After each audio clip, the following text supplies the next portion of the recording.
नमस्कार साथीहरू, सदा जसरी नै तपाईहरुको सामने आज पनि 30 वटा क्वेशनहरु लिएर आइसकेको छु। नेपाल प्रहरी जवानलाई सोध्ने जीके क्वेशनहरु, सबै भूगोलहरु, सबै सम्बन्धी क्वेशनहरु चाहिँ लिएर आएको छु साथीहरू। भिडियोलाई सुरुदेखि अन्तिमसम्म नछुटाइ हेर्नु होला र च्यानलमा नयाँ हुनुहुन्छ भने सब्स्क्राइब गर्न पनि नभुल्नु होला र भिडियो कस्तो लागेको छ कमेन्ट गर्न पनि नभुल्नु है त साथीहरू। आजको प्रश्न नम्बर 1 मा रहेको छ, नेपालको वर्तमान संविधान कुन संविधान हो भनेको छ। यसको सही आन्सर रहेको छ सी को 2072 को संविधान। यो चाहिँ 2072 असोज 3 गते जारी गरिएको थियो साथीहरू। प्रश्न नम्बर 2 मा रहेको छ, नेपालको नक्सा कहिले राष्ट्रिय झण्डामा राखियो भनेको छ। यसको सही आन्सर रहेको छ, यसको नेपालको नक्सा कहिले राष्ट्रिय झण्डामा राखियो भनेको छ। यसको सही आन्सर रहेको छ साथीहरू सी को 2063 सालमा। अर्को प्रश्न रहेको छ प्रश्न नम्बर 3 मा, नेपालमा संघीयता कहिलेदेखि लागू भयो भनेको छ। यसको सही आन्सर रहेको छ साथीहरू अप्सन नम्बर सी को 2072 देखि। प्रश्न नम्बर 4 मा रहेको छ, नेपालको सबैभन्दा अग्लो झरना कुन हो भनेको छ साथीहरू। यसको सही आन्सर रहेको छ ह्यातुङ झरना रहेको छ साथीहरू। सबैभन्दा अग्लो झरना चाहिँ नेपालको ह्यातुङ झरना हो साथीहरू। प्रश्न नम्बर 5 मा रहेको छ, नेपालमा कतिवटा विकास क्षेत्र थिए अहिले चाहिँ हटिसक्यो साथीहरू। पहिला चाहिँ नेपालमा 5 वटा विकास क्षेत्र थियो। यसको सही आन्सर रहेको छ सी को 5 वटा। अर्को प्रश्न रहेको छ क्वेशन नम्बर 6 मा साथीहरू, नेपाल प्रहरी कुन मन्त्रालय अन्तर्गत पर्दछ भनेको छ। अप्सन नम्बर सी को गृह मन्त्रालय चाहिँ यसको सही आन्सर रहेको छ। अर्को प्रश्न नम्बर 7 मा रहेको छ साथीहरू, नेपाल प्रहरीको स्थापना दिवस कहिले मनाइन्छ भनेको छ। यसको सही आन्सर रहेको छ साथीहरू बी को असोज 2 गते।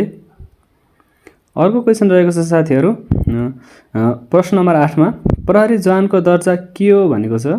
यसको सही आन्सर रहेको छ साथीहरू सी नम्बरको अध्यक्ष श्रेणी। अर्को प्रश्न रहेको छ 9 मा, नेपाल प्रहरीको सर्वोच्च पद कुन हो भनेको छ। यसको सही आन्सर रहेको छ आइजिपी। आइजिपी चाहिँ नेपाल प्रहरीको सबैभन्दा ठुलो पद हो साथीहरू। अर्को प्रश्न नम्बर 10 मा रहेको छ साथीहरू, ट्राफिक प्रहरी कुन निकाय अन्तर्गत पर्दछ भनेको छ। यसको सही आन्सर रहेको छ सी को नेपाल प्रहरी अन्तर्गत पर्दछ साथीहरू। अर्को संविधानहरुसँग सम्बन्धित प्रश्नहरु छ साथीहरू। प्रश्न नम्बर 11 मा रहेको छ, नेपालको संघीय संसद कति सदनबाट बनेको छ भनेको छ।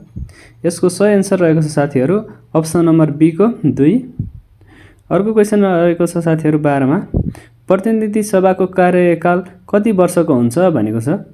यसको सही आन्सर रहेको छ साथीहरू अप्सन नम्बर सी को 5 वर्षको कार्यकाल हुन्छ साथीहरू।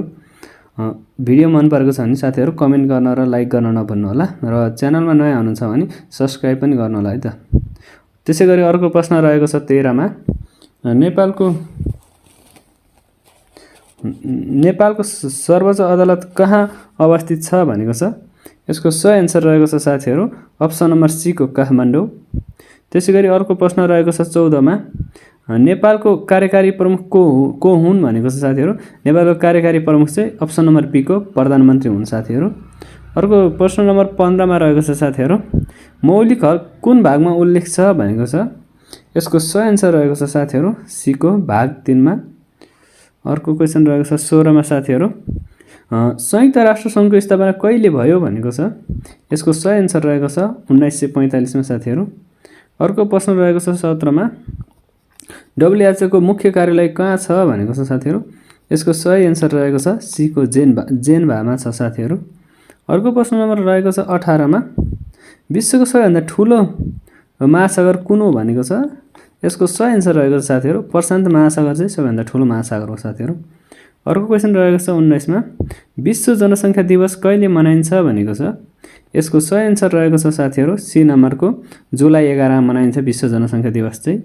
अर्को प्रश्न रहेको छ 20 मा, SAARC को स्थापना कहिले भयो भनेको छ साथीहरू। यसको सही आन्सर रहेको छ 1985 यहाँ भएको थियो। अर्को क्वेशन रहेको छ साथीहरू, मानव शरीरको मस्तिष्क कहाँ हुन्छ भनेको छ साथीहरू। यो त सबैलाई थाहा भएकै हो, टाउकोमा हुन्छ। यसको सही आन्सर रहेको छ सी। अर्को क्वेशन रहेको छ साथीहरू 22 मा, कम्प्युटरको अस्थायी स्मृति कुन हो भनेको छ। यसको सही आन्सर रहेको छ सी नम्बरको RAM। अर्को क्वेशन रहेको छ 23 मा, पानी उम्लने तापक्रम कति हो भनेको छ साथीहरू। यसको सही आन्सर रहेको छ बी को 100 डिग्री सेल्सियस। पानी चाहिँ 100 डिग्री सेल्सियस तापक्रममा उम्लिन्छ साथीहरू। अर्को प्रश्न रहेको छ 24 मा रक्तचाप मापन गर्ने यन्त्र के हो भनेको छ साथीहरू।